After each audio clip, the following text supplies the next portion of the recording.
mecánica, es evidente que nuestra atención suele estar centrada en la aparatología, en brackets, en mini implantes, que hoy en día es lo que más se promueve. Estamos en la moda de los mini implantes. Ahora hay MARPE, hay odontología estética, hay alineadores, hay una vorágine de técnicas, pero son técnicas. También estamos un poco atacados por esta información de el culto por la estética. Vivimos el culto por la estética y hay una preocupación enorme de lo que es la sonrisa. Y es curioso, pero cuando llega un paciente no te dice maestro artista, no te dice tú eres el Da Vinci de la odontología, te dice doctor. Y te dice doctor, te dice doctora, queda claro que tú debes velar por su salud, por su función correcta. El problema de articulación temporomandibular como concepto, como tema de estudio, es que siempre se está enfocando ahorita. Cada vez que ustedes abren una publicación, cada vez que abrimos o a veces participamos en una ponencia, suele el enfoque estar en esta imagen. Lo demás está a oscuras, solamente se ve esta imagen. Y en esta imagen se estudia la anatomía, la función, la patología y hasta el tratamiento. Y no tiene mucho sentido realmente pensar solamente en la articulación temporomandibular, porque el cóndilo mandibular definitivamente se encuentra a merced de lo que mande la oclusión dentaria. Es algo que lo sabemos.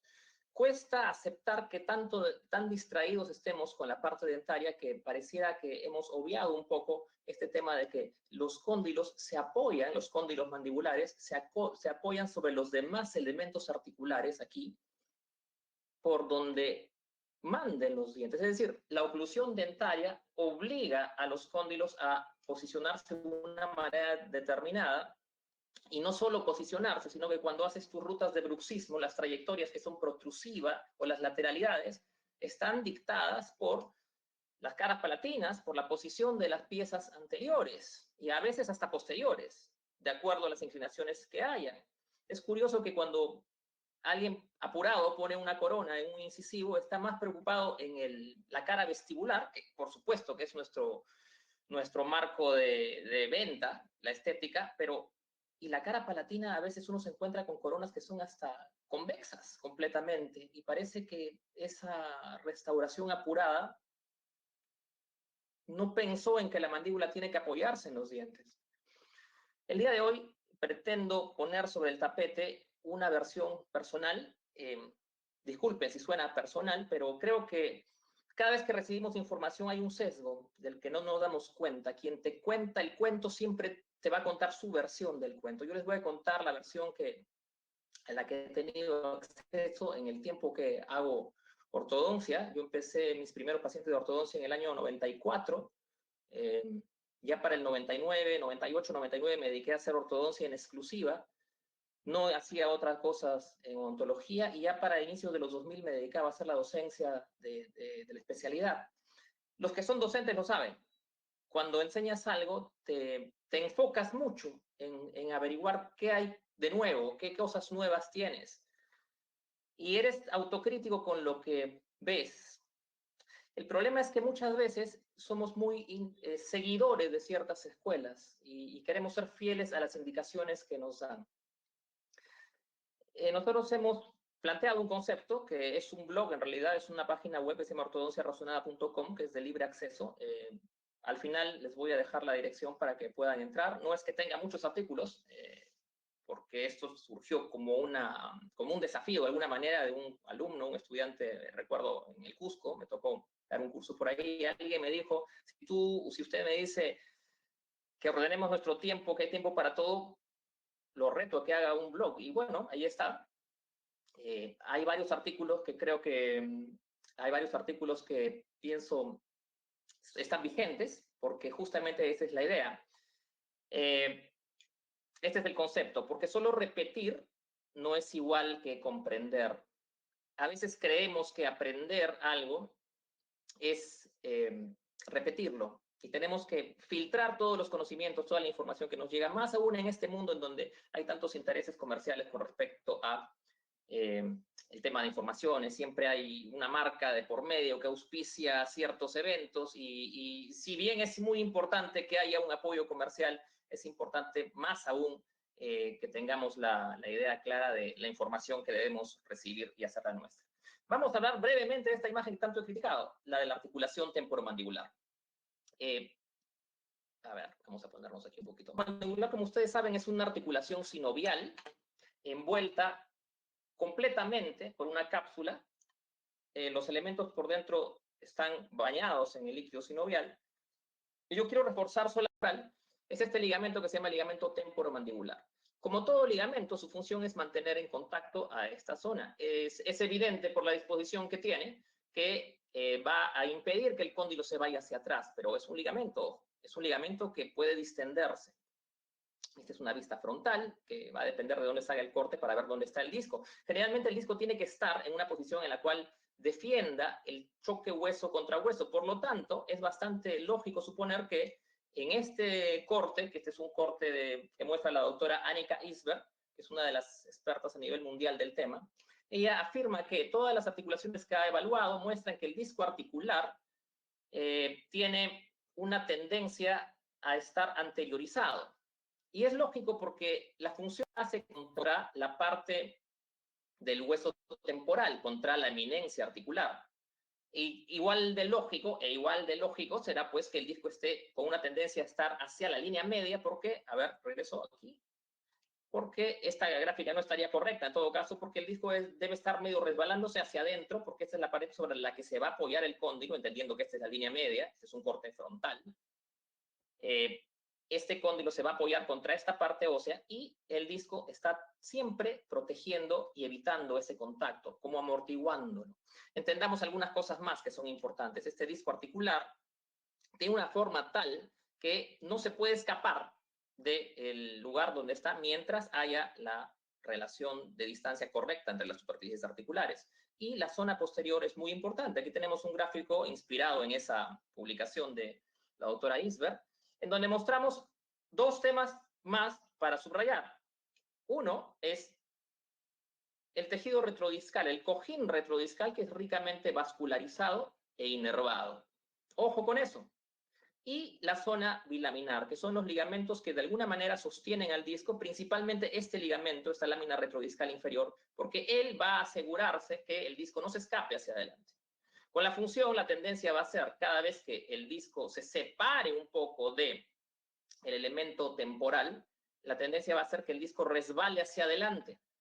Y entonces, este ligamento de alguna manera pretende asegurar esa condición, porque, como ustedes saben, y es de lo que vamos a hablar ahora, una de las patologías más frecuentes es la luxación discal, es decir, el disco se sale de su sitio, se va hacia adelante y hacia adentro por lo general, y el cóndilo queda prácticamente solamente limitado por este ligamento posterior, el cual termina siendo perforado si los niveles de fuerza a los que se somete al cóndilo son altos.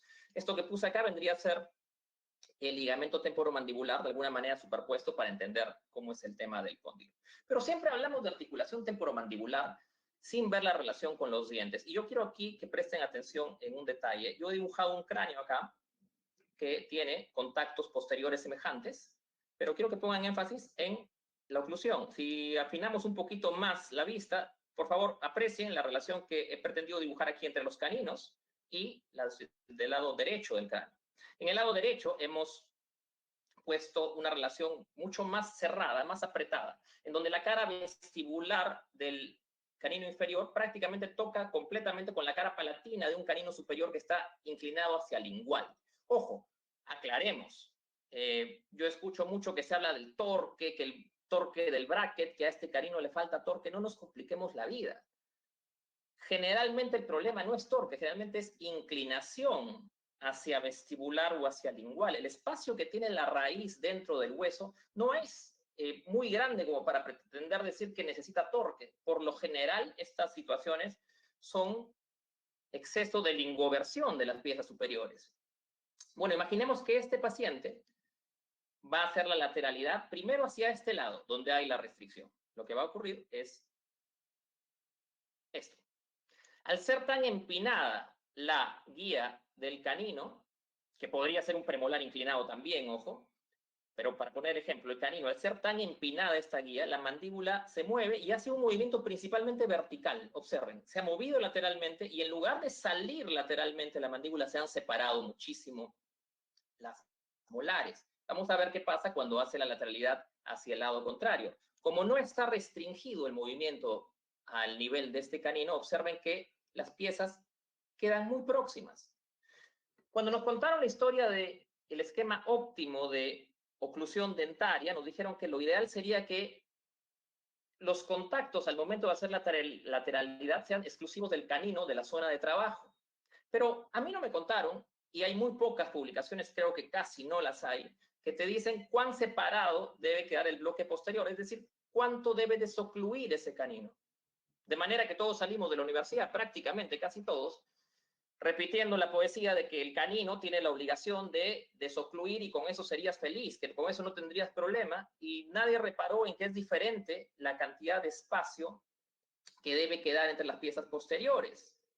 Lo ideal, aunque no lo tengamos claro, aunque no lo hayamos tenido claro de repente todo este tiempo, lo ideal es que esa separación sea mínima, visualmente hasta imperceptible. O sea, nosotros le deberíamos pedir al paciente que haga movimiento lateral, jalar el labio, con guantes y mascarilla y mica, ahora que estamos en época de cuarentena, por supuesto, y observar, y nos debe parecer que siguen chocando las piezas posteriores. Y hay que preguntarle al paciente, ¿qué pieza choca?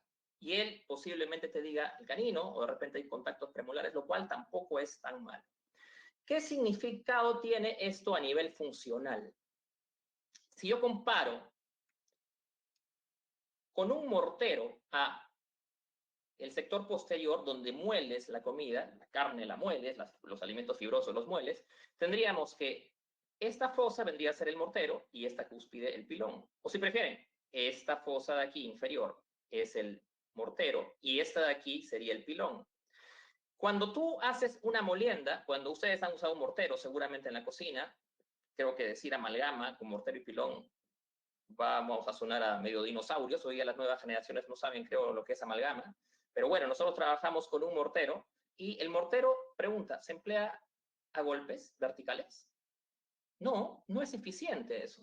Pues a este paciente, en el lado donde el canino no le permite aproximar a sus piezas por culpa de justamente esa inclinación exagerada que tiene en este ejemplo hipotético, recuerden que al comer nosotros no tocamos dientes, pero sí aprendemos el engrama para no, la ruta muscular, para que sea más claro, aprendemos cómo no tropezarnos con ese canino. Por lo tanto, nuestro movimiento de masticación va a eludir el canino que está inclinado hacia atrás y no le va a quedar más remedio a este lado que cada vez que mastique el paciente, lo haga de manera vertical. Es prácticamente decir que estás usando un mortero de la manera en que lo estoy graficando ahí. En el otro lado, en cambio, tienes otra vez mortero y pilón. Mortero y pilón. Y observen aquí, aquí sí se va a dar un movimiento más lateral. Aquí sí va a ser más eficiente la molienda. Entonces, ya se imaginan en automático para dónde vas a masticar, para el lado donde tengas más eficiencia. Cuando masticamos no estamos pensando, me toca masticar con la derecha o con la izquierda. Estamos pensando en cualquier otra cosa y en automático masticamos para donde se haga más fácil. Pero ¿qué va a ocurrir cuando empieces a masticar más de un lado que del otro? Bueno, de arranque aquí estoy graficando la vista oclusal, donde se ve, creo, más claramente que el problema tal vez no se puede ni siquiera graficar en este plano, sino en una vista desde arriba, en una vista oclusal. Observen cuando la mandíbula sale hacia el lado derecho de este ejemplo, el cóndilo de balance, lo poco que traslada, no puede trasladar porque está trabado, es decir, la puerta cerrada le daña al cóndilo que quiere ser balance. Lo que le viene bien a la articulación temporomandibular, al cóndilo, el cóndilo solamente tiene dos posibilidades de movimiento, o rota o se traslada. La rotación no genera activación de las sinoviales, no aumenta la irrigación de la zona retrodiscal. Lo que le viene bien al cóndilo es la traslación. La traslación que tiene, por ejemplo, cuando hace lateralidad y tiene la capacidad de moverse como si lo puede hacer en este lado. Observen aquí, en la superposición. Al no haber traba en el lado, en este caso, izquierdo del paciente, la mandíbula sale y tiene un movimiento más lateral y observen cómo sí tiene capacidad de moverse bien el cóndilo. En otras palabras, el paciente va a tender a masticar por este lado, el lado izquierdo en este ejemplo, y eso va a determinar que el cóndilo que va a vivir feliz es el cóndilo de balance, porque él es el que se mueve, el que se estimula, el que se irriga. Y el cóndilo que nunca va a salir a pasear, o muy pocas veces lo hace, es el cóndilo de trabajo. Inclusive, este lado al apretar, el cóndilo va a apretar y va a subir. Recuerden que los dientes no están anquilosados sobre el hueso. Recuerden que los dientes tienen ligamentos periodontales. Cuando ustedes aprietan fuerte, ustedes pueden sentir aquí que los cóndilos suben. Y entonces la presión intraarticular aumenta. Ahí tienen la gráfica de los movimientos. Y, nuevamente, en este caso, este cóndilo es el que sufriría. Y cuando hace balance, ni siquiera tiene opción de recuperarse o irrigarse un poquito porque casi no llega a trasladar. Dada esta característica, lo que va a ir ocurriendo es, si es que imagino gradualmente cómo se va dando el problema, estoy empezando con una línea media centrada, con unos cóndilos simétricos, este paciente va a empezar a masticar más de un lado, la musculatura masticatoria va a apretar más y es posible que bruxe más de este lado y poco a poco la posición dentaria de este lado va a ir cambiando, si no es que desgastándose. Súmenle a eso que a veces hay extracciones dentarias o pérdidas de tejido dentario por caries o por alguna razón. Todo eso va a determinar que se pierda dimensión vertical en este lado. Al perderse dimensión vertical, la mandíbula va subiendo y va comprimiendo al disco. Y poco a poco va a llegar a pasar esto. Por favor, miren no solamente a la articulación, sino observen cómo la mandíbula aquí, al empezar a presionar un lado, se empieza a desviar la línea media. Aquí. Habíamos empezado con la línea media centrada y conforme se ha ido dando la presión en este cóndilo, ha ido variando la posición del cóndilo de trabajo, el que más tiempo hace trabajo, y como consecuencia de ello la mandíbula se ha ido desviando hacia un costado. Esa es nuestra realidad. Este libro, que se llama Rehabilitación Neurooclusal, de Pedro Planas, lo dice de la manera más gráfica aún. Este libro tiene una historia muy bonita en lo personal, porque yo me enteré de este concepto a finales de los 90 y todo lo que ahí decía se oponía radicalmente con lo que nosotros manejábamos. Planas es el autor de este concepto que se llama ángulo funcional masticatorio de Planas. Él lo que hace es lo mismo que les acabo de mostrar, es decir, pide al paciente en una vista frontal que haga movimiento lateral a derecha, a izquierda y observa la trayectoria. Y según esta trayectoria va a darse cuenta cuál es el lado de preferencia masticatoria. En su publicación muestra esto, ¿no? Un soporte que dice, no es necesario que lo usen, pero yo lo pongo para que vea la gráfica mejor. Y se ve el ángulo generado por un paciente que lleva un dispositivo en el incisivo inferior con un pin. Este pin va a marcar en una lámina de acetato. Repito, no tienen que hacerlo. Ahora guardemos los acetatos para hacer nuestras máscaras, nuestras micas, que van a ser la novedad que tengamos ahora. Y al paciente se le pedía, en su explicación del libro, que muerda en máxima intercuspiración, haga lateralidad derecha e izquierda, y luego se observaría el tema del ángulo funcional masticatorio. Por ejemplo, en este caso, observen que la paciente en su máxima intercuspiración ya muestra la línea media desviada hacia un costado. Un dato importante. Cada vez que observemos un paciente con línea media desviada, observemos también la relación molar-premolar canina de ambos lados. Observemos la distancia que hay entre caninos en uno y otro lado. En esta misma imagen se puede notar que es diferente en uno y otro lado. Es muy posible que toda la mandíbula esté girada para un costado. Y empecemos ahí con el análisis de la articulación. Cuando dices, ¿qué análisis pides? Porque a veces se habla mucho de esto, ¿no? Tomografía o radiografía o resonancia magnética, está bien, todo es válido, pero no olvidemos, somos clínicos por encima de todo. No lo digo yo, lo dicen todos los que conocen bien de ATM, contundentemente, literalmente en el libro de Annika Eisberg, ella dice, la luxación discal debe ser de diagnóstico clínico. No necesito una tomografía para saber que el disco no está en su sitio. Simplemente tengo que observar al paciente clínicamente, que es lo que vamos a mostrar. Ahora, miren esto, hace lateralidad a la derecha, hace lateralidad a la izquierda, y es evidente que para un lado, que es este lado, se abre más la mandíbula. Miren la distancia, la cantidad de incisivo inferior que se muestra en este lado a comparación de este lado. Por lo tanto, el ángulo menor, según Planas, sería para este lado derecho, por lo tanto, la paciente masticaría para este lado derecho y los efectos se habrían manifestado de esta manera. Resumiendo las leyes de Planas, tendríamos este gráfico. En este gráfico podemos apreciar, lo que dice Planas se va a ir dando conforme se tenga una masticación unilateral. Este paciente es un masticador unilateral izquierdo, semejante al ejemplo que habíamos puesto hace un rato, y según Planas, al moverse solamente un cóndilo, hacer traslación y el otro siempre estar apretado, lo que va a ocurrir es que va a ir cambiando la forma mandibular. Y esa forma se va a cambiar porque este cóndilo estará estimulado siempre a crecer, es más largo, mientras que el otro cóndilo es más corto y más ancho. Este lado de la mandíbula donde se hace la fuerza muscular se ensancha a nivel óseo y este lado es más como más estirado. Va a haber un cambio incluso, una diferencia inclusive en las eminencias articulares. Un lado va a estar más aplanado porque no has dejado que crezca la eminencia y el otro, en cambio, va a estar más empinado. Es decir, lo que pudo tratarse de repente en una etapa de crecimiento termina convirtiéndose en un problema esqueletal que cuando llega el adulto ya es un poco más complicado tratar. Pero ojo, Planas y todos los ortopedistas sostienen lo siguiente. La articulación temporomandibular tiene capacidad de adaptarse, de cambiar, entre comillas, crecer, aún en el adulto. Eso es lo que se manifiesta, y más aún en estos últimos tiempos en que se ha reforzado el concepto con la escuela de Slavicek y de Sato. Pero este es un concepto que los que manejamos ortopedia funcional ya conocemos desde hace buen tiempo.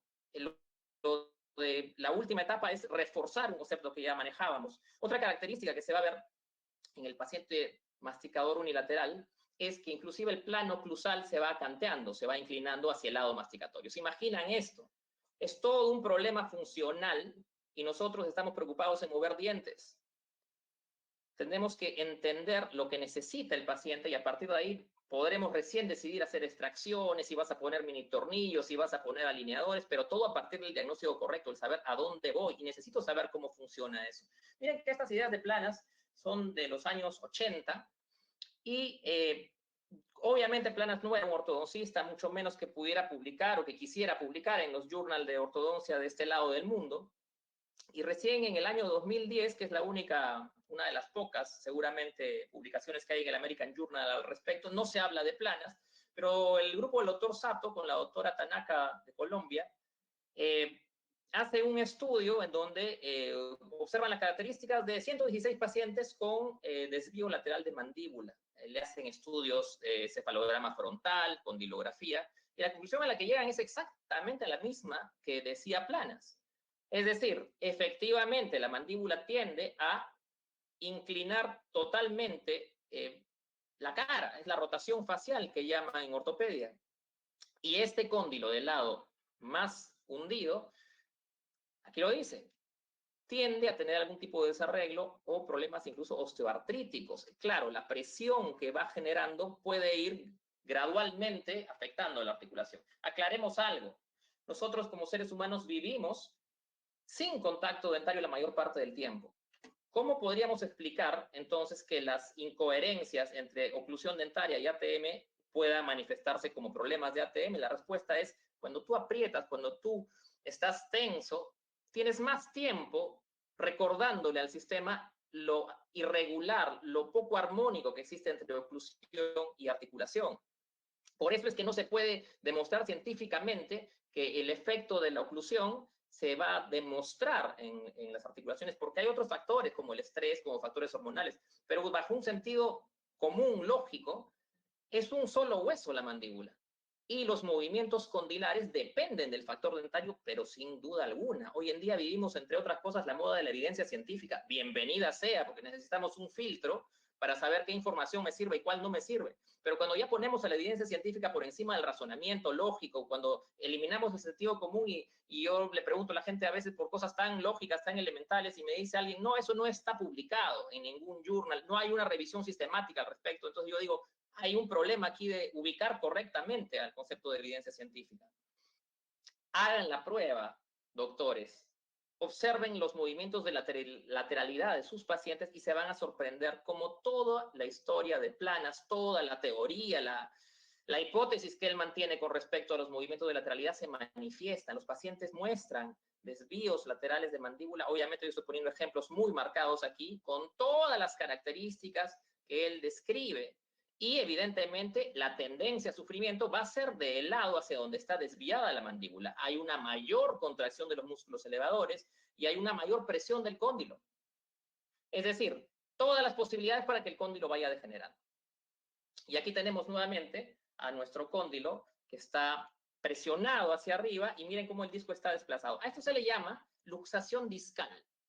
Cuando el paciente tiene una luxación discal, típicamente va a mostrar a la mandíbula desviada hacia el lado de la luxación. Ojo, ahorita vamos a entrar a la definición que dicen los libros, que un poquito nos confunde, porque desde el nombre que dicen luxación discal, pareciera que el problema únicamente está en el disco.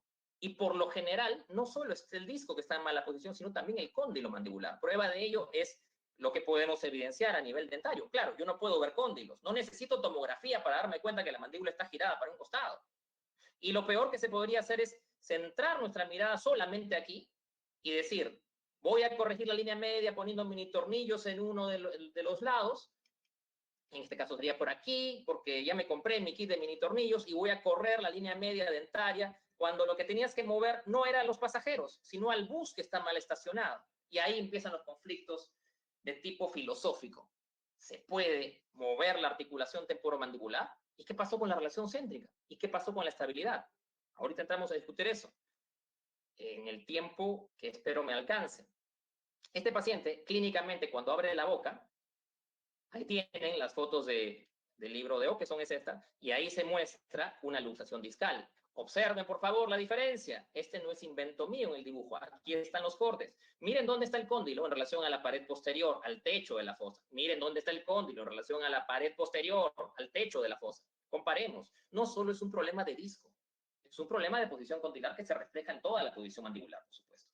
Este paciente, al abrir la boca, primer rango de apertura, rotación, no se nota diferencia, se mantiene todo igual, pero cuando empieza a trasladar, a salir, al abrir la boca más el paciente, hay un cóndilo que va a salir fácil y este va a quedar trabado. En este momento lo que se va a ver es la línea media inferior aumenta su desvío. Si el paciente no puede abrir más allá de este punto, a esto se llama luxación discal sin reducción. El paciente no pudo alcanzar al disco. En este caso, la característica es que su apertura es limitada, hay dolor en el lado hacia donde está desviada la mandíbula, y el dolor puede ser desde articular hasta muscular, porque estos músculos están más tensos, más contraídos, permanentemente trabajan más.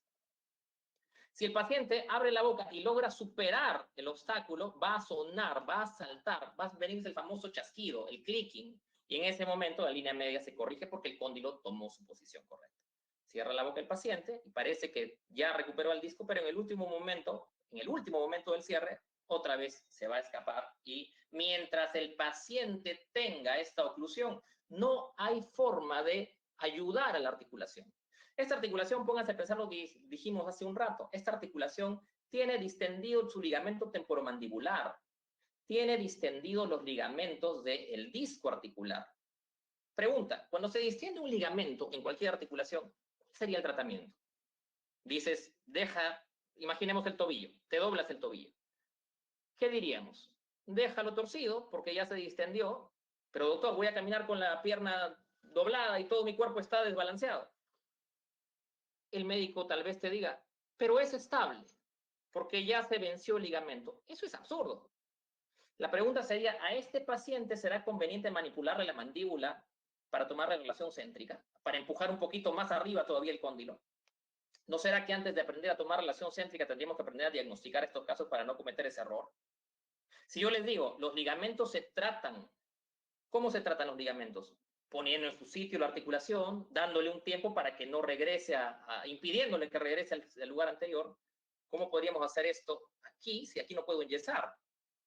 La respuesta está desde los dientes, desde la posición dentaria. Imaginen ahora un caso que tenga, en el caso anterior teníamos un problema unilateral, pero podría ser que los problemas articulares sean en ambas articulaciones, en cuyo caso tendríamos hasta la línea media centrada. Es posible que esto ocurra en los pacientes que tienen la mandíbula hacia atrás, los pacientes de clase 2. Es muy frecuente en pacientes de clase 2 esto. Y ahí tienen, en ambos casos, los cóndilos más atrás, más arriba, y muy probablemente la mandíbula se va a ver hacia atrás. No siempre tiene que ser clase 2. Ustedes saben que las variaciones de los casos es la regla en el ser humano. De repente encontramos un paciente de clase 3 que sería muy complicado tratar porque no podría avanzarle a la mandíbula. Se queda claro que el tratamiento sería cambiar la posición del cóndilo, ¿verdad?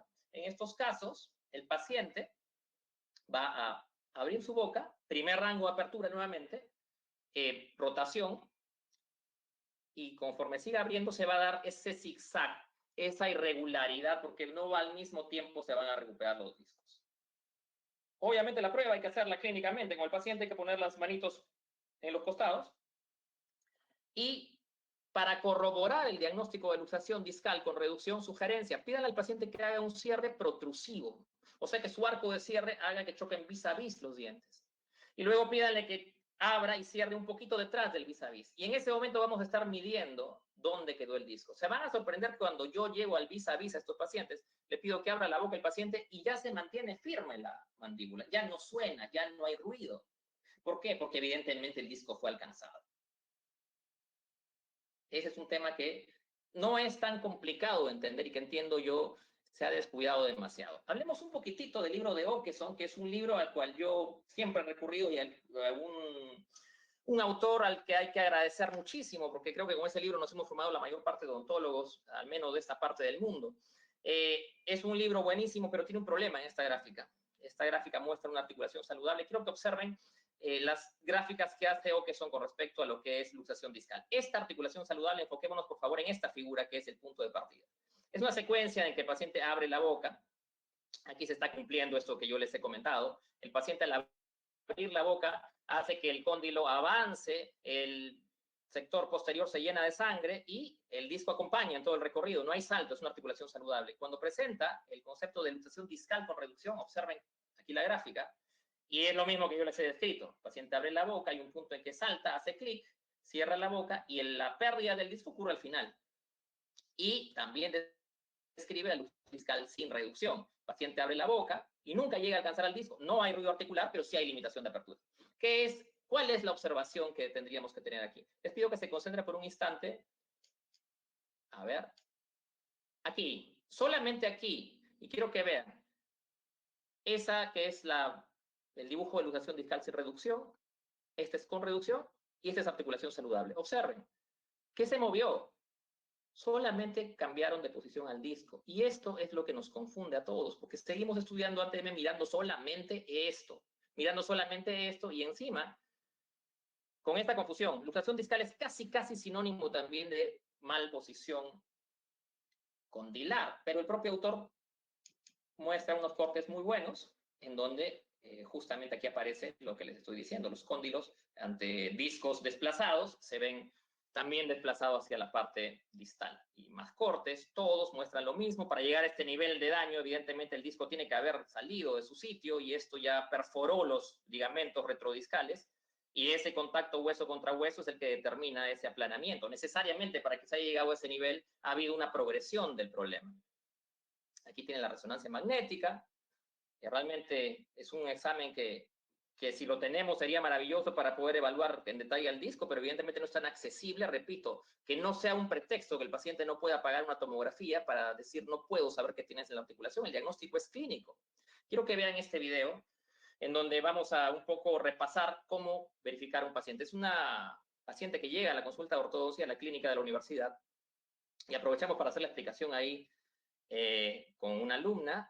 Miren la línea media desviada hacia su lado derecho, miren el plano oclusal inclinado, y ahí quiero que aprecien ahora. Ahí está. Hacia este costado se puede ver la relación de clase 2 de la paciente. Aprecien. Lo hemos hecho sin retractor para que no haya influencia del retractor en su movimiento. Hacia el otro lado se ve clase 1. Entonces, en automático, aquí, así es como queremos hacer la prueba. Le pides que abra y mira, no puede abrir. Intento abrir más y no puede abrir. Ahí le duele un poquito. ¿Para dónde te duele? Le preguntamos. Y ella señala a este lado, un poquito. Evidentemente le duele articulación y músculo que está más contraído.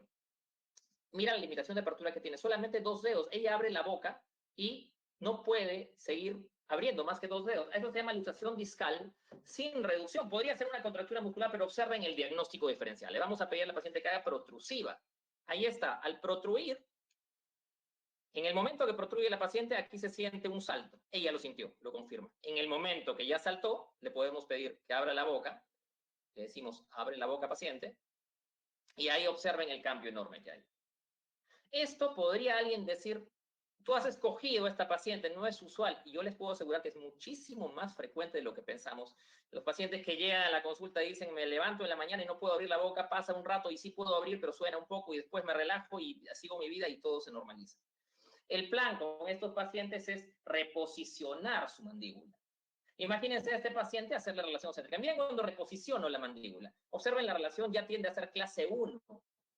Inclusive se me hace más fácil armar el rompecabezas. Tiene como una clase 1 ya de ese lado, y del otro lado, van a ver ustedes en la siguiente parte del video, no se pierde la clase 1 porque el movimiento ha sido principalmente de lateralidad, pero se puede notar en cambio la inclinación de estas piezas superiores que están inclinadas hacia lingual, y estas piezas son las que de alguna manera, junto con las del otro lado que están inclinadas al lingual, compensan esa posición mandibular inadecuada. Ojo, tenemos un concepto entonces. La posición mandibular dictada por la oclusión posterior, dictada por la limitación anterior, a veces encajona el cóndilo detrás del disco, más aún si el paciente bruxa. A todos nos ha pasado tal vez que luego de un periodo de bruxismo, abrimos la boca y suena un poquito, decimos qué raro y no le hacemos caso y luego pasa. ¿Por qué? Porque nos relajamos y el cóndilo bajó. Repito, hay pacientes que dicen que en la mañana se les complica abrir la boca. Hay una casuística mucho mayor de la que imaginamos. Pero no solamente es el problema de la compresión. Quiero que aprecien esta gráfica porque es bastante importante. Este es un dibujo que yo he hecho de un paciente biprotruso. Hoy en día se vende tanto la estética que se pretende que todos seamos iguales. Mismo perfil, misma sonrisa, misma nariz, mismos pómulos. Es lo que vende la estética. Así es, lamentablemente digo, porque se privilegia demasiado la estética. Repito, como cartel de ventas nuestro está bien. Pero recordemos que está en juego la función. ¿Qué es lo que normalmente se hace con un paciente con estas características? Primero, probemos su dinámica. Si el paciente mueve la mandíbula, van a apreciar que tiene este grado de movimiento. La guía anterior no obliga al movimiento vertical de la mandíbula. Pero, como este paciente llega a la consulta, y hay quienes, inclusive hay publicaciones que dicen, me basta con el perfil para decidir si hago extracciones. Deben haber escuchado eso. Y esa es una apreciación, creo yo, preocupante. Porque si te guías solamente por el perfil, ahí tu decisión es, y súmale que tenga un poquito de apiñamiento, con esta característica, lo primero que se nos va a ocurrir es hacer 4 extracciones. Al hacer 4 extracciones, aprecien cómo se mueven los dientes. Por favor, aprecien cómo cambia la relación de la guía anterior en relación a los incisivos inferiores. Obviamente los labios van a beneficiar del perfil blando, se beneficia, pero quiero que comparen ahora cómo protruye.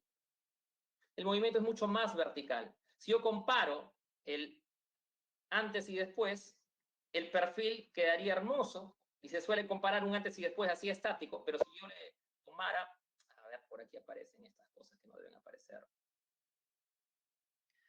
Si yo le tomara un registro de dinámica, me daría cuenta que completamente cambió la dinámica y la mandíbula quedó mucho más atrapada en el momento que cerré la guía anterior. Ojo con eso. Este es un gráfico de un artículo del doctor Ortlieb, que es francés. A esto se llama el triángulo de Slavisek, y este es el ángulo de libertad funcional. Esta escuela, la escuela de Viena, de Slavisek, del doctor Sato, del doctor Ortlieb, pone mucho énfasis justamente en esto. Que ya lo decía Planas, que ya lo manifestaba la ortopedia, pero ahora está como más validado científicamente, como que se ha podido difundir mejor. Esta es una mandíbula que está cerrando y aquí se pretende que este es el canino. El paciente cierra su boca y termina hundiendo la mandíbula por culpa de los caninos. Es decir, el factor restrictivo del sector anterior de la oclusión hace que la mandíbula adopte posiciones inadecuadas, sea para un costado, sea hacia atrás, y tal vez ni nos demos cuenta. Yo les voy a mostrar este video de una paciente. Ojo, ojo, porque nos va a preocupar a los que tenemos haciendo ortodoncia mucho tiempo. Es un acabado lindo, un buen perfil, una buena sonrisa, pero esta paciente se sometió a tratamiento de ortodoncia, le hicieron 4 extracciones y ella refiere que cuando empieza el tratamiento no tenía ningún problema articular, así que no pensemos que el paciente, qué suerte que no presenta problemas articulares, porque ya no me desentiendo del tema, no. No es tan fácil como quisiéramos. Échale un vistazo.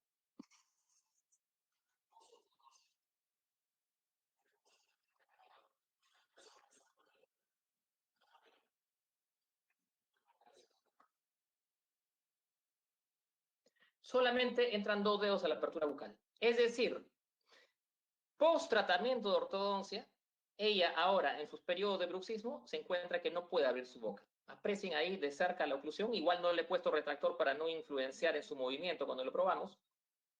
Muerde y aprecien ahí. Hay una mordida que ni siquiera de repente es profunda. ¿Cuántas veces tal vez hayamos terminado nuestros casos así y nos hayamos dado por satisfechos, ya que hemos dicho, bueno, estéticamente va bien y esa mordida profunda no es un problema estético? Ojo, no es un problema estético, pero es un problema funcional, porque esa mordida, esa característica atrapa. Miren, le pido que abra la boca. ¿Se dieron cuenta? En el primer momento del video, cuando le pedimos que abra la boca a la paciente, ella abre y no puede abrir más allá de 2 dedos. Yo intento abrir, se nota ahí, y solamente entran 2 dedos. Más adelante, cuando ya le pido que abra la boca, como ella sabe, aprecien aquí, no entra más de 2 dedos, ella tiene una forma de abrir su boca. Ajá, vamos a ponerlo donde corresponde, aquí. Aquí le pedimos abrir tu boca como tú sabes, y ella hace un movimiento lateral. Tiene que alcanzar primero al disco, no le queda otra opción, y ahí recién puede abrir la boca. ¿Se dan cuenta del esfuerzo que hace para que el cóndilo alcance al disco, verdad? Evidentemente el disco que está atrapado es el del lado izquierdo en este caso, porque tiene que mover la mandíbula hacia este lado para alcanzar al disco que está desplazado hacia el lado mesial. Observen la manipulación que le vamos a hacer. Le hacemos morder vis a vis. Esto es con fines diagnósticos y con fin de proyectar el tratamiento, por supuesto. Hago este juego para que de alguna manera se vaya acomodando el disco y no se resbale, y le voy a posicionar la mandíbula más o menos al sitio donde me gustaría ubicarla correctamente. Quiero que aprecien esto. Ahí se ve muy vis a vis en ese primer momento, pero luego vamos a ir acomodándola. Ahí está, mantiene su apertura, no se ha escapado el disco, y vamos a acomodarla a ese punto de ahí. Ahí, aprecien. Ahora tengo unas condiciones de overbite, overjet, que no tienen nada que ver con el movimiento dentario. Es un movimiento mandibular el que se está haciendo ahí. Esa relación es la que quisiéramos tener al final del tratamiento. En otras palabras, lo que vamos a buscar ahí es poner la mandíbula en ese sitio como ustedes mejor prefieran. Y ahorita yo les voy a mostrar unos casos donde, para que vean cómo lo hacemos nosotros. Poner la mandíbula aquí implica que tengo que armar la oclusión aquí. Si tengo que usar una placa removible, brackets, guías de resina. Cuando digo guías de resina no son topes, son cúspides posteriores que obligan a la mandíbula a avanzar. Pueden ser posteriores, pueden ser en el premolar, y ahí tengo que armarle la oclusión. Si yo logro hacer eso, el resultado en la paciente será que voy a conseguir, a ver, vamos a poner que siga corriendo el video, voy a conseguir que ella recupere la posición de sus cóndilos y de sus discos articulares, y se eliminarán sus molestias, porque esta chica ya venía con referencias evidentemente de dolor. Cada periodo de bruxismo que ella tiene presenta dolor. Aclaremos, los pacientes no son necesariamente sufridores crónicos, tienen sus periodos, sus picos, y quien quiera pegarse a la evidencia científica que dice que no hay relación entre disfunción y ortodoncia, pues seguirá siendo la ortodoncia apurada que a veces hacemos, sin tomar en cuenta esos conceptos que hoy están más demostrados que nunca. Esta figura corresponde a las pistas planas que su primera edición del libro Rehabilitación Neuroclusal, el año 87, desde los 80 Planas propone el empleo de estos aparatos. Lo pongo aquí simplemente para que vean desde qué año Planas ya fomenta el cambio del plano mandibular. Porque estas pistas de acrílico que se ven en esta anterior imagen, que son aparatos removibles, que ni siquiera tienen ganchos, ojo, están apoyados en los tejidos blandos aquí arriba, tiene un apoyo, evidentemente, en los molares inferiores para que no se hunda y dañe la mucosa lingual, pero el juego tiene unas superficies deslizantes. El paciente ya no depende de su contacto oclusal para hacer los movimientos de lateralidad protrusiva, y lo que Plana sugiere es a los pacientes de clase 2 que observen en su gráfica. El paciente de clase 2 suele tener el plano oclusal inclinado de esta manera. Por eso la mandíbula está atrapada, y él libera esa mandíbula dándole el efecto contrario al plano oclusal. Y en la clase 3 al contrario, porque él ya viene con un plano oclusal que le libera la salida mandibular, creció más de la cuenta esa mandíbula, y el objetivo sería restringir ese crecimiento, intentar abrir la dimensión vertical y colocar el plano de esta manera. Ese mismo concepto es el que hoy en día se está difundiendo tanto con la escuela del doctor Sato y el doctor Slavicsek. Esto tiene una historia ya más o menos larga. En el año 52, Riedel hace una publicación. Riedel, acuérdense que es el cefalograma de Riedel. Riedel es en realidad el autor de los ángulos SNA, SNB, ANB, que Steiner toma para su cefalograma.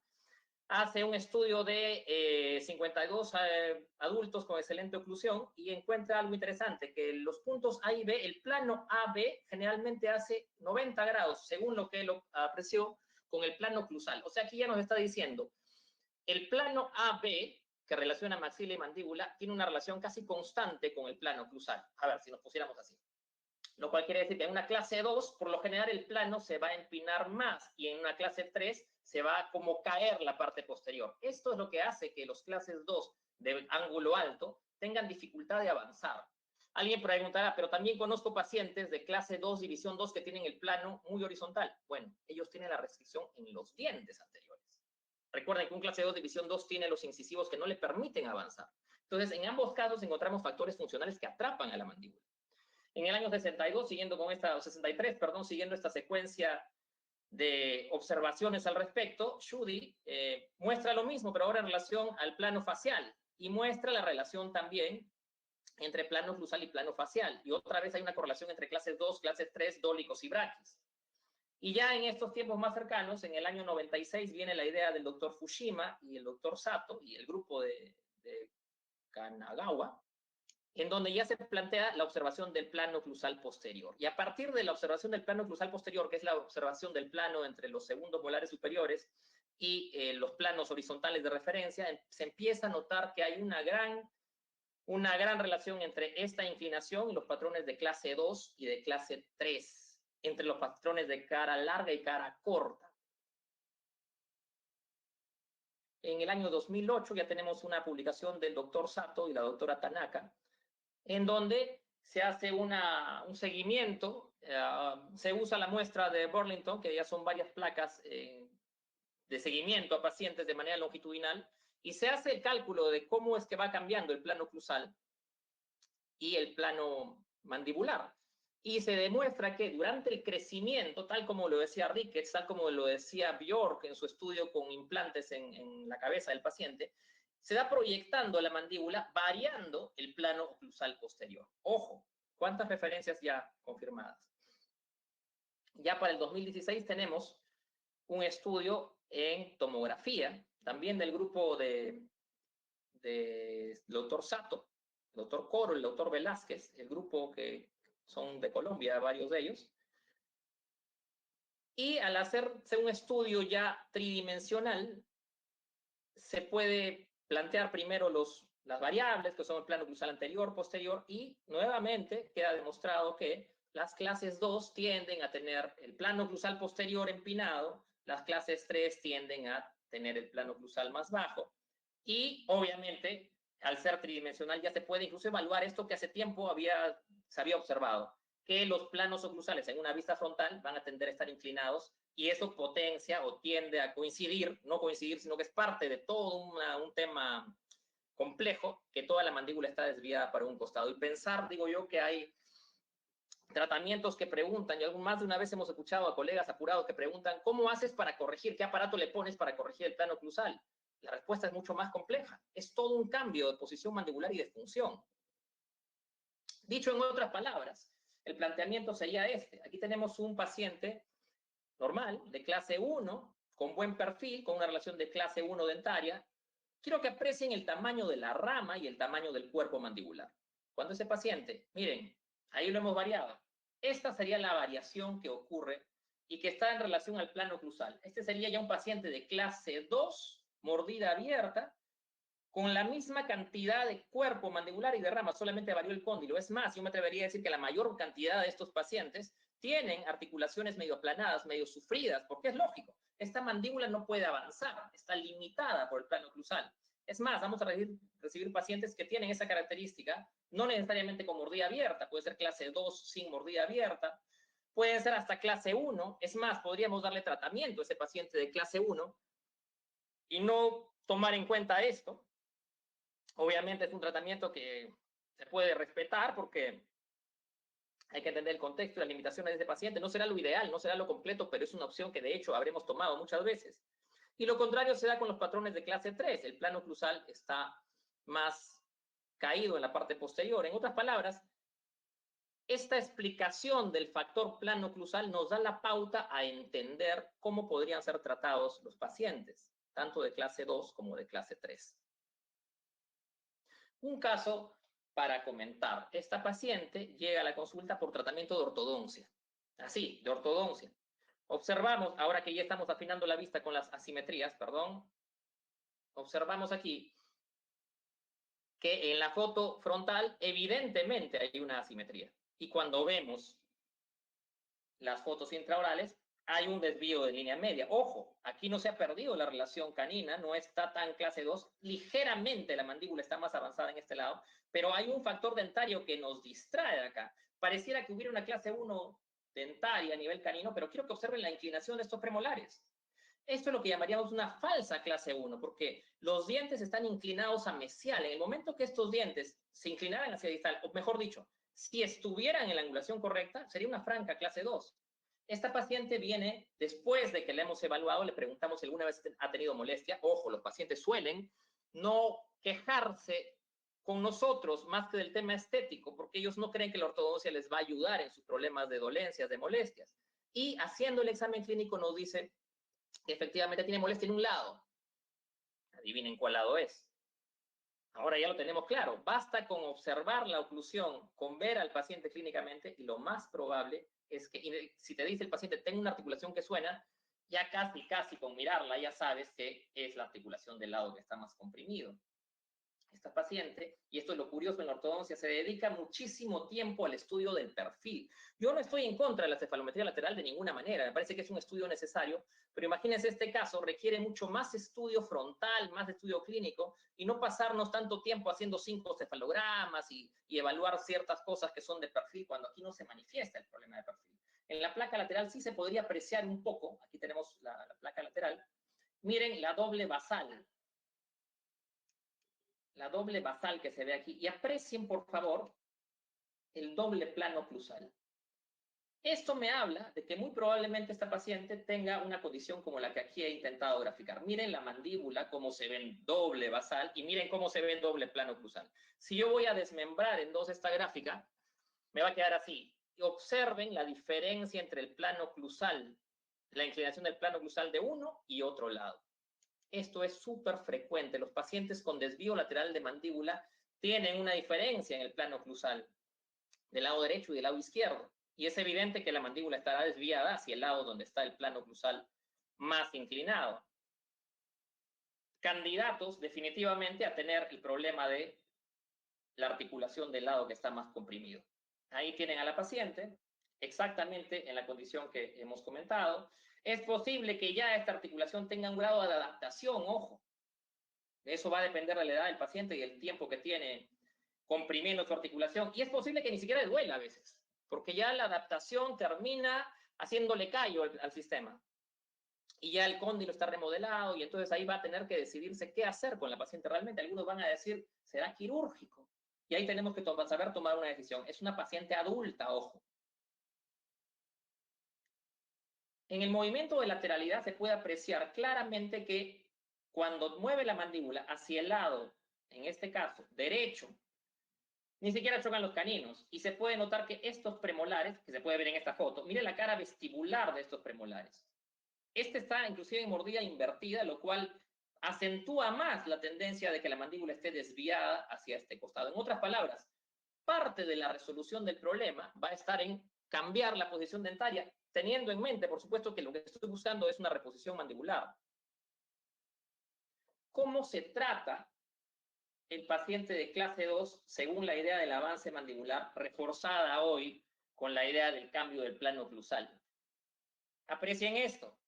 La intención es, si tengo la altura, la dimensión vertical de este lado, imaginando el caso de la paciente, de este lado necesito mayor dimensión vertical, lo que se va a buscar es extruir el plano oclusal superior, de manera que la mandíbula se ve obligada a avanzar en este lado. Si es bilateral, serán los dos lados. Y ahí empiezan las contradicciones con lo que nosotros siempre creímos. ¿Qué va a pasar con el cóndilo mandibular? Aquí se nos puede acusar de que estamos haciendo la famosa distracción condilar. Si vamos a regirnos bajo la idea de que está prohibido hacer eso, ¿qué podría hacer aquí? ¿Tomar la relación céntrica? ¿O simplemente resignarme y decir, es un paciente quirúrgico, no lo puedo tratar? Y sigue con tu dolor, que lo único que puedo hacer es ponerte algo temporal en la boca y con eso aliviarte hasta que te decidas hacer la cirugía. Pues esta nueva forma, mejor dicho, no nueva, sino esta forma en que se ha reforzado el concepto del plano oclusal, nos dice que avanzas la mandíbula a través del cambio en el plano oclusal y se espera que el cóndilo mandibular, entre comillas, crezca, se adapte. Ajá, tema de conflicto. Y aquí tienen a la paciente entonces nuevamente. Si yo quisiera comparar, haciendo una foto de espejo de este lado izquierdo de la paciente, lo comparo con el lado derecho, podríamos ver levemente que hay una diferencia, tal vez no tan notoria. En esta foto voy a poder ver mejor ese efecto. Si miro las encías, se darán cuenta que el plano oclusal es diferente, ligeramente diferente en derecha y en izquierda. A esta paciente le hacemos la misma prueba de apertura. Miren cómo al abrir la boca corrige la línea media. ¿Qué me está diciendo eso? Me está diciendo que la mandíbula está atrapada por los dientes. Al momento que se desenganchan los dientes, la mandíbula dice, te está avisando, te está gritando, mira, libérame, por favor, los dientes me tienen atrapada. La mandíbula dice atrapada. ¿Qué le hicimos a esta paciente? Bueno, a ver, aclaremos. Ustedes pueden usar el sistema que les parezca mejor. Si quieren trabajar con removible, con alineadores, con autoligado, con mini implantes, con MIU y con muchos dobleces, bienvenido sea, lo que les acomode más. Pero tienen que saber a dónde llevar a la paciente. Nosotros en este caso hemos trabajado con la aparatología fija directamente. Nos hemos ayudado con guías de resina. En esta foto justo se les zafaron unos brackets acá que eran el tubo del segundo molar. Necesariamente invitamos a la fiesta el segundo molar de este lado y no al del otro lado, porque nosotros queremos que en el caso del plano oclusal que está empinado, esa molar se extruya y cumplamos con nuestro objetivo. Quiero que observen cómo el apiñamiento anterior se resolvió a expensas de que estos dientes se enderezaron. Al enderezarse y ahora estar en clase 1, es evidente que la mandíbula avanzó. Aprecien su línea media.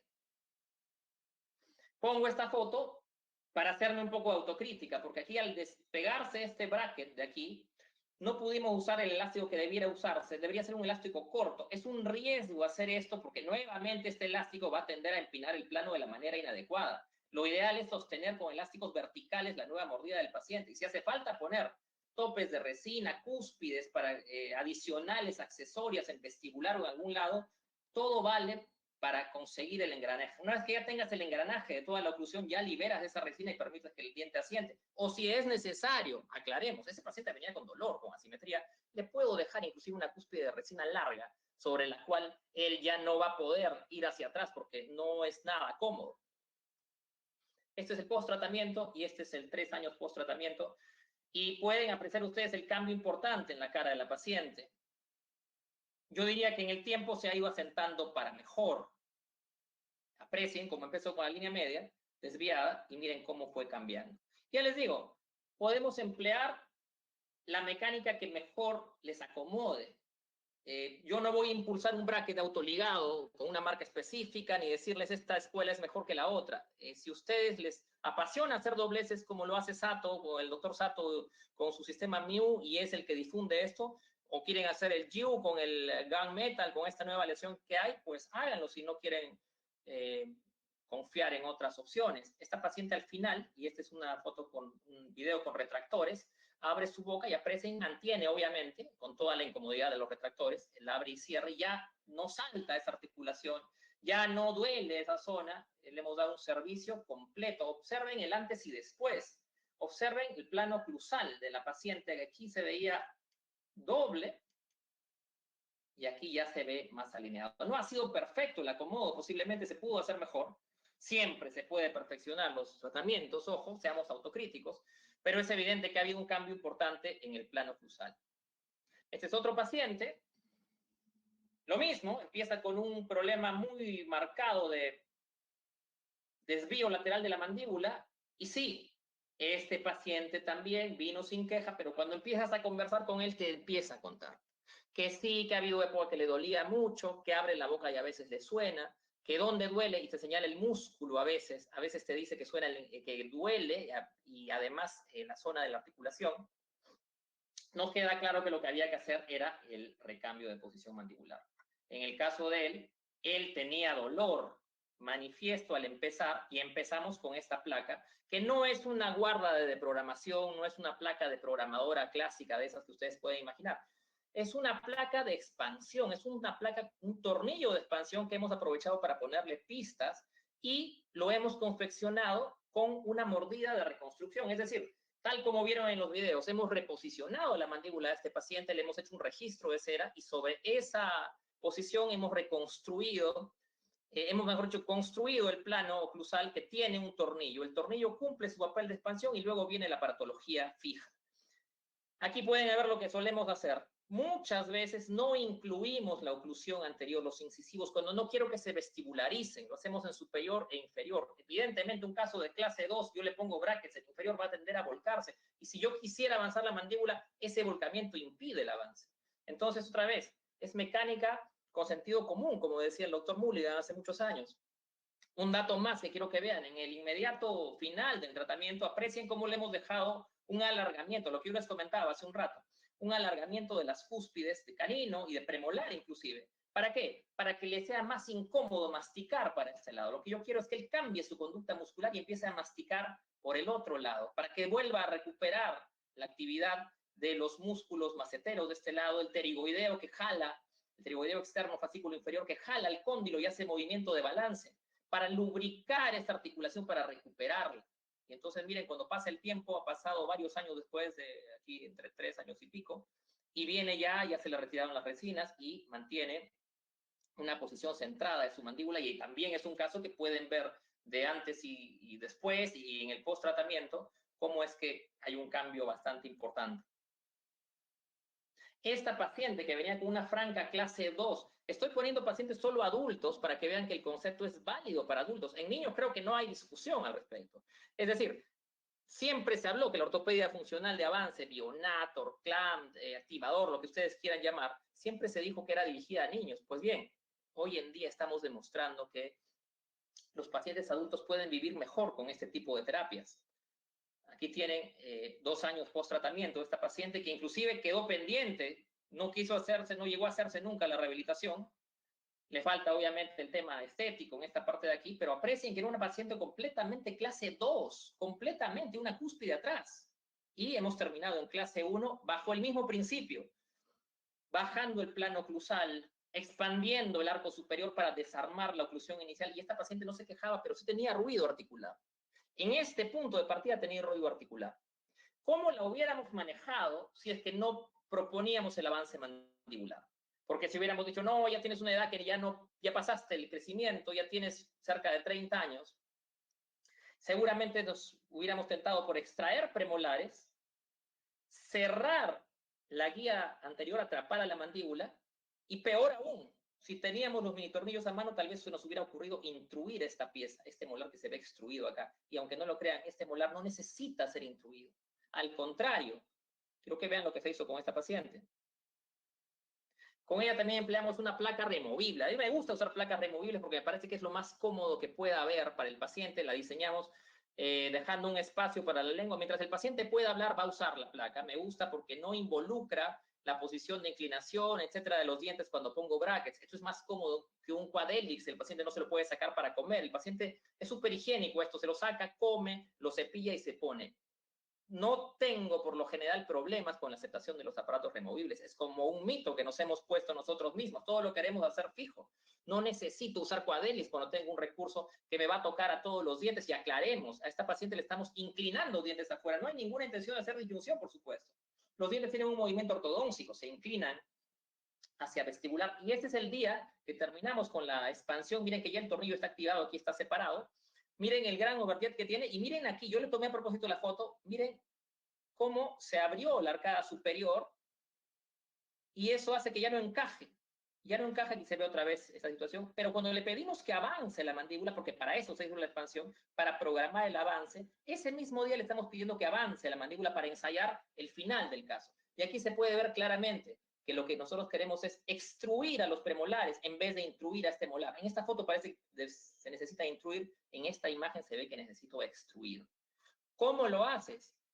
Ya lo dijimos, aparatología hasta el molar final, y en este caso usamos apoyos de resina, cúspides de resina, topes de resina para ubicar a la mandíbula. Obviamente tuvo una fase de aparatología fija con las elásticas que ustedes necesitan. Si necesitaba, como aquí, reposicionar un poco este canino y de paso lograba un poco de acomodo de este molar, también lo hacemos, y el resultado lo tienen aquí. Una paciente con un perfil completamente diferente, aprecie, con una salud articular óptima. Yo sé que pueden quedar muchos cuestionamientos cuando uno muestra una casuística de pacientes adultos. Y entonces he creado un pequeño diálogo entre los grupos. Aquí hemos puesto a Rod, que es defensor de la posición, la relación céntrica, al igual que Andrews, al igual que el sistema MBT. Y hemos puesto ahí como el equipo Rod a los rehabilitadores Robert Lee, Jeffrey Okeson, Peter Dawson. En el otro lado hemos puesto a Slavisek, al doctor Sato, Wimler, Planner, la doctora Simoes, y ellos son defensores del avance mandibular. Entonces hemos imaginado algo que nunca se ha podido dar porque son situaciones fuera de tiempo, un diálogo. Rod cuestiona esto que hemos mostrado, dice, ¿pero acaso se ha demostrado que las ATM puedan crecer? Prefiero no depender de la capacidad de adaptación del paciente. Apuesto por buscar la relación céntrica. Así, la posición mandibular será más estable, más predecible. En otras palabras, Rod dice, no importa que tengas la mandíbula como está, este es un caso quirúrgico. Y aquí lo que tengo que hacer es liberar un poco, permitir que te recuperes, que no haya dolor, pero no te puedo avanzar la mandíbula, porque ellos, la escuela original, la idea original del sistema Rod es no avanzar la mandíbula, que para eso está la cirugía. Planas, que es uno de los más fuertes de este lado, uno les gustaba hablar fuerte, diría, si la mandíbula no está centrada, es decir, que está lateralizada, las contracciones musculares serán asimétricas y esto conllevará función y desarrollo asimétrico. Si la mandíbula está retruida, forzada por la oclusión dentaria, estará limitada de crecer y podrá desarrollar patología. Y si la mordida está invertida, el impacto contra el maxilar no será favorable. Además, miren lo que él dice, y esto lo dice literalmente en su libro, las ATM son capaces de adaptarse durante toda la vida, más fácil durante el crecimiento, pero siempre mantienen esa capacidad. Se puso fuerte el diálogo porque Rod le va a contestar, no se va a quedar callado ni hablar. Dice, las ATM no pueden crecer por toda la vida. Te lo puedo demostrar desprogramando cualquiera de tus casos de avance mandibular. Esto es lo que decía Rod. Yo se lo he escuchado a sus más fervientes seguidores, que, bueno, algunos de ustedes tal vez lo sea, no quiero crear conflicto, pero es bueno establecer las cosas como las va pensando uno. Es bueno que uno sea capaz de dar su brazo a torcer. No puedo defender la idea que en algún momento me convenció. Y Sato le va a responder de una manera que ya tiene que ver con el tema científico y quizá eso pueda dar respuesta a lo que están pensando muchos de ustedes. Le dice, ¿has escuchado la historia de los cisnes blancos de Karl Popper? Explica el principio de falsabilidad, uno de los dos pilares del método científico. Si queremos hablar de evidencia científica, del método científico, hay dos pilares que sostienen el método científico. La reproducibilidad, tienes que ser capaz de repetir la experiencia y que siempre salga igual, y la falsabilidad. Basta que tengas un caso que diga no, y entonces se cae la teoría. La historia de los cisnes blancos dice, este principio dice que debes buscar datos que refuten las teorías, no que las confirmen. Ejemplo, todos los cisnes son blancos. Siempre se pueden encontrar datos de confirmación y no va a haber cambio. Siguen manteniendo, todos los cisnes son blancos. Solo son refutaciones las que conducen al progreso científico. Entonces, si una teoría dice que todos los cisnes son blancos y ya has visto 10 cisnes blancos, entonces el 11º cisne blanco que observas no mejora la teoría, la mantiene, pero sí cambia todo un cisne negro. Entonces, miren, hay un cisne negro, también muy bonito, y en ese momento se cae el concepto de todos los cisnes son blancos. No puedo cerrarme ahora a decir eso porque desde que aparece uno quiere decir que no es cierto, que algunos serán negros. Y aquí Sato le dice, aquí tienes un cisne negro a los que no quieren creer un poco en la capacidad de la articulación. Este es un artículo publicado en el año 2009 de una paciente de 32 años 32 años con sufrimiento de 4 a 5 años de historia de artritis reumatoidea. Tiene una característica en donde hay dolor, todas las características, y en ese artículo se muestra la evolución de la paciente. El doctor Sato le hace su sistema Mew, reposiciona la mandíbula, pasa de la mordida abierta a un final dentario bastante bueno, pero a expensas del avance mandibular, del acomodo de la rotación mandibular, tal como la hemos comentado, y ahí viene otra vez la discusión. Si haces este movimiento, estás distrayendo, estás sacando de su sitio al cóndilo, ¿realmente va a quedar en esa condición? Y la respuesta te la da la tomografía. Miren, este es el preoperatorio, se ve un cóndilo aplanado. Este es el posoperatorio inmediato. Y conforme va avanzando el tiempo, hay una toma a los 2 años con 3 meses, hasta los 4 años. Observen cómo el cóndilo, de estar aplanado, se recuperó. Y lo mismo y más marcado aún ocurre en el lado izquierdo. Miren este cóndilo aplanado y miren hasta dónde ya recuperarse. Ahí tienen un cisne negro los que dicen que no tiene capacidad de recuperarse la articulación. Basados en esta posibilidad de recuperar las articulaciones, es que nosotros tenemos que pensar en enfocar diferente a nuestros tratamientos. Hay, obviamente, en estos tiempos que hay tomografía y que hay resonancias magnéticas, hay más publicaciones. Tenemos una aquí de Panchers, que defiende el sistema de avance con su aparato de Hertz, y dice, las resonancias magnéticas muestran el crecimiento, se demuestra que en los pacientes adolescentes y jóvenes adultos, y muestra imágenes también de varios casos en donde se evidencia físicamente el cambio de forma de los cóndilos. Quiero terminar, porque ya estoy en el tiempo, con esta frase. Dice, leer no para contradecir y refutar. No nos apuremos a decir eso no sirve. A veces cuando uno no conoce algo, dice, no, estás equivocado. Yo estoy convencido de lo otro porque mi formación me dice que esto no es así. Pero tampoco lean para creer y dejar por sentado. No lo creas todo, no le sigas los pasos al gurú, al dueño de la técnica tal. Hay muchos autores que han sido muy prolíficos, que han formado nuestra carrera. Ellos aportan, pero no tenemos por qué cerrar los ojos y seguirlos a ciegas. Leer para pesar y considerar. Esa es nuestra intención, esa es nuestra vocación. Recuerden, nuestro concepto en el blog es ortodoncia razonada. Ahora sí les dejo la dirección, ortodonciarazonada.com, y les dejo mis datos de contacto por si quieren cuestionarme, criticarme, lanzarme cualquier tipo de adjetivo que espero se pueda publicar. En Facebook estoy como Richard Landers Vázquez, el Instagram lo acabo de abrir hace muy poquito, Dr. Richard Landers, y la fanpage Ortodoncia Razonada. Sinceramente quedo muy agradecido, Poncho.